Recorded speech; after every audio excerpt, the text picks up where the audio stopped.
This is Narzet Podcast. Have a listening. Hai semuanya. Untuk episode ini gue mau menyoroti berita atau berita terakhir lah ya seputar Apple, terutama CEO-nya Apple ya, Tim Cook, yang gue sedikit kaget bahwa walaupun sudah ada desas-desus dia bakal datang, tapi sebenarnya gue pribadi nggak terlalu yakin bahwa dia akan benar-benar datang ke Indonesia dalam waktu dekat ini gitu ya. Dan ternyata tadi gue baru baca di berita, kayaknya hari ini atau kemarin ya, atau minimal hari inilah, dia sudah resmi menampakkan dirinya di Indonesia gitu ya, dengan makan sate ayam dan selfie bareng fotografer iPhone lokal di Indonesia, namanya siapa, Sofyan Pratama tadi aku baca di berita.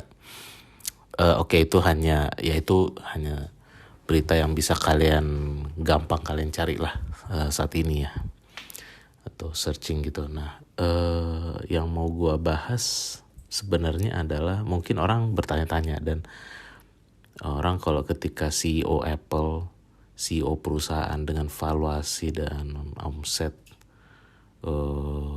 berapa ya, mungkin sekarang sekitar puluhan atau ratusan triliun rupiah per saat ini gitu ya, yang sudah punya reputasi dari 34 tahun yang lalu gitu ya, bahkan mungkin 40 tahun lah ya, sejak ada mereka bikin Apple II, Macintosh dan sebagainya. Yang puncak kejayaan mereka itu kan di awal itu di tahun 84 bikin Macintosh, kemudian turun di era 90-an, kemudian naik lagi ketika mendiang Steve Jobs kembali lagi ke Apple di akhir 90-an sampai awal 2000-an, dan kemudian lahirlah iPhone dan the rest is history ya gitu.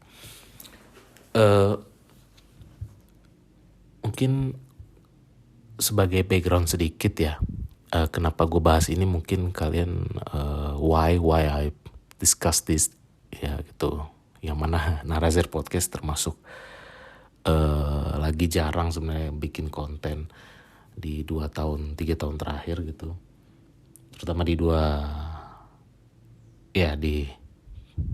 tahun terakhir gitu ya. Kenapa gue tiba-tiba mau bikin episode khusus untuk Apple, karena memang secara background gue termasuk bagian dari komunitas Apple, yaitu Apple Developer Academy. Gue ikut Apple Developer Academy pertama di Asia, yaitu di BSD. Itu sebagai masuk angkatan kedua ya, cohort 2. Dan sekarang ini di tahun ini mungkin udah sampai cohort berapa ya, mungkin cohort 7 atau cohort 8 ya, gue gak gitu hafal. Dan gue kenal baik dengan semua orang-orang officernya Apple Developer Academy lah di sana, baik yang orang marketingnya, orang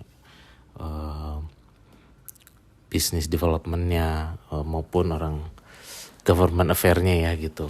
Gue kenal baik sampai ke head akademinya dan sebagainya. Dan bahkan salah satu mentor gue itu udah jadi head academy di Apple Academy di Batam ya,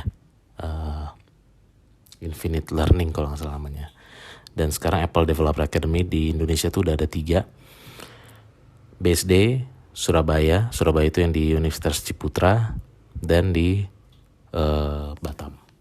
Dan kembali lagi ke bahas kedatangan CEO Apple, yang mana gue baca di berita besok dia mau ketemu presiden,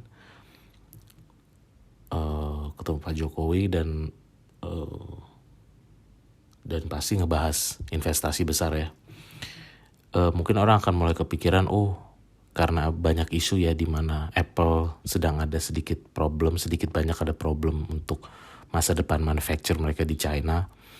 Apakah mau dipindah ke India atau ke Vietnam atau kemana. Dan ada yang berharap-harap, orang-orang kita sebagian juga berharap mereka pindah factory-nya atau pabriknya di Indonesia gitu. Yang mana menurut gue gak terlalu yakin. Tapi yang gue cukup yakin, yang akan minimal yang bisa dibawa oleh Apple dan Tim Cook itu adalah mendirikan Apple Store pertama di Indonesia gitu ya. Dan menurut analisa gembel gue lupa apakah ini gue pernah ngebahas ini di episode podcast 2 di tahun-tahun sebelumnya atau enggak. Cuman kalaupun ada ya mungkin ini sebagai refresh aja untuk recall lagi bahwa menurut analisis gembel gue sebagai ya pengamat dan sekaligus juga dulu pernah menjadi bagian ya atau menjadi alumni Apple Developer Academy.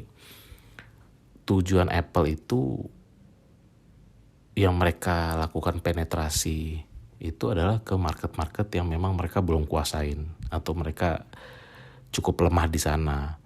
Makanya kenapa Apple Developer Academy itu mereka mendirikan Apple Developer Academy itu awal-awal itu semuanya di negara-negara yang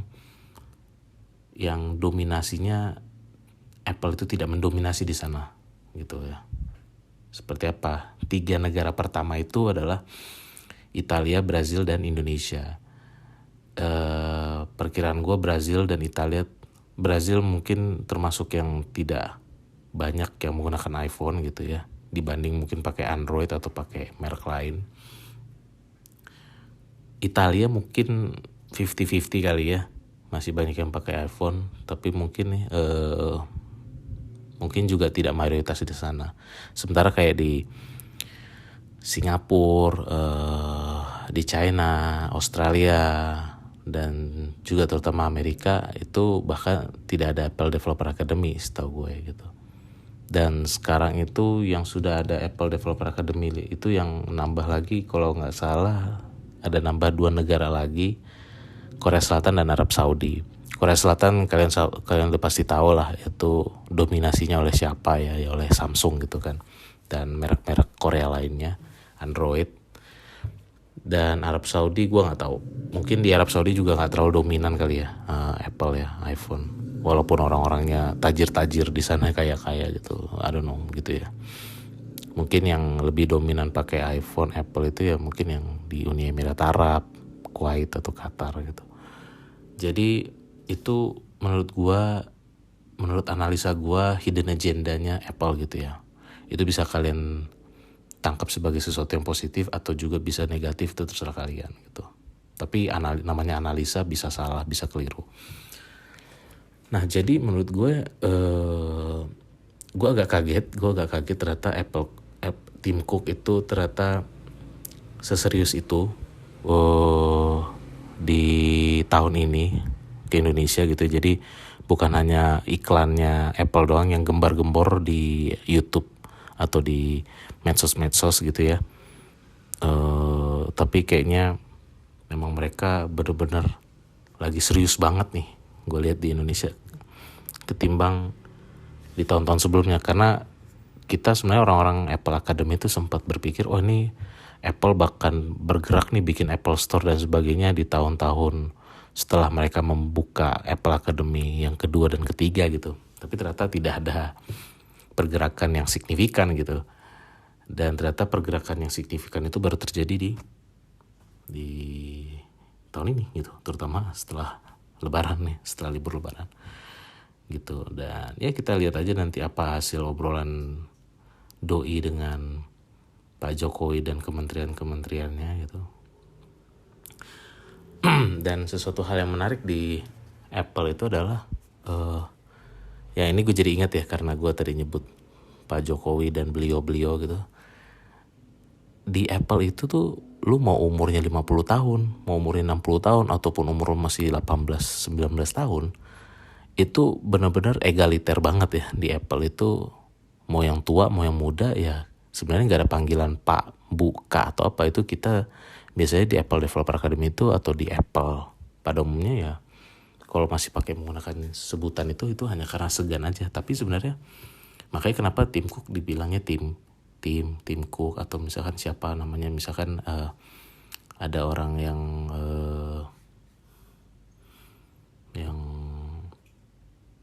misalkan umurnya 40 tahun terus dia ngobrol sama anak muda juniornya dia namanya George, ya udah dipanggil George, belum tentu pakai Kak atau Pak atau apa gitu.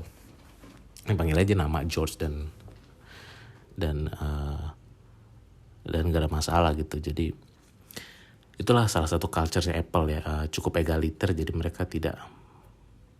mereka melepas sekat-sekat dan boundaries itu yang dengan sebutan Kak, Bu, Ci, Ko, Bang, Mbak, Mas, Pak, Bu gitu ya. Jadi mereka nggak pernah pakai itu, langsung nyebut nama aja gitu, atau nama panggilan dari orang-orang itu sendiri. Gitu sih,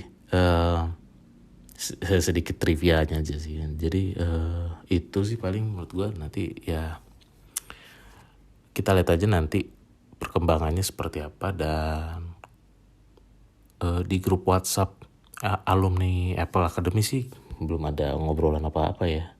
Mungkin teman-teman gue yang officer di Academy itu lagi ini kali ya, lagi sibuk untuk mempersiapkan kedatangan timku ke Academy BSD. Ya nanti gue coba cari tahu lah ya. Gue akan coba cari tahu ke rekan-rekan gue, relasi gue yang dari sana, apa sih yang agendanya, apa yang dilakukan Tim Cook, dan apa yang bisa di-share ke kita setelah Tim Cook nanti visit di Apple Academy BSD gitu ya. Kalau visit ketemu Pak Jokowi ya itu pasti nanti kalian bisa lihat sendiri beritanya di media gitu ya. Tapi kalau yang kunjungan dia di Apple Developer Academy BSD atau nanti di tempat lain, nah itu ya info-info A1-nya ya mungkin bisa didapat dari orang-orang alumni Apple Academy kayak gue. Dan menurut gue sih yang cohort tahun ini tuh beruntung banget ya.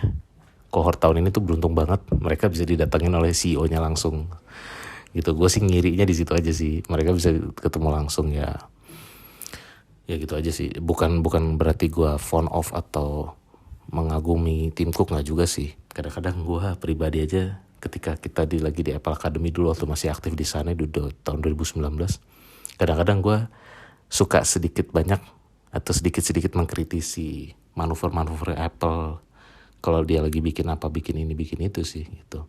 Yang kadang-kadang teman-teman gue juga kayak mengartikan, lu kenapa mengkritik sih? Ya apa salahnya mengkritik gitu kan.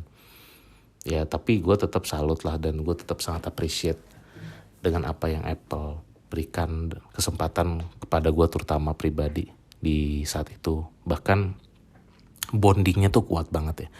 Bondingnya Apple Developer Academy ke alumni itu kuat banget. Mereka serius menggarap acara-acara pertemuan, gathering, terutama homecoming, acara reunian dan segala macam. Terutama di tahun lalu 2023, mereka serius banget bonding dengan kita. Ya mereka bener-bener istilahnya kalau apa ya, istilahnya tuh customer retention ya. Kalau di istilah sales marketing tuh customer retention sama customer loyalty ya gitu-gitulah. Mereka tuh bener-bener menerapkan itu, kerasa banget gue ngelihatnya ya gitu. Gimana cara mereka meng-engage alumni-alumni supaya tetap punya empati dan punya rasa memiliki dengan Apple.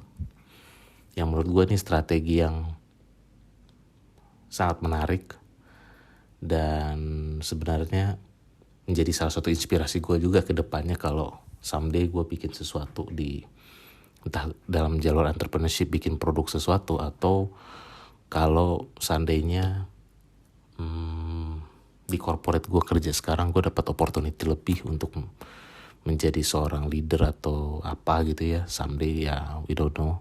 Life and future is mystery. Tapi ya anggaplah misalkan gue angan-angan babu dikit lah, misalkan gue someday bisa dapat opportunity menjadi C-level dan sebagainya. Ya apa yang Apple lakukan di Indonesia maupun di global lewat Apple Developer Academy itu menjadi salah satu inspirasi gue untuk melakukan pendekatan, engagement maupun retention terhadap market atau terhadap pelanggan ataupun terhadap loyalis gue dalam setiap gue mengembangkan atau memberikan produk dan service gitu ke masyarakat gitu.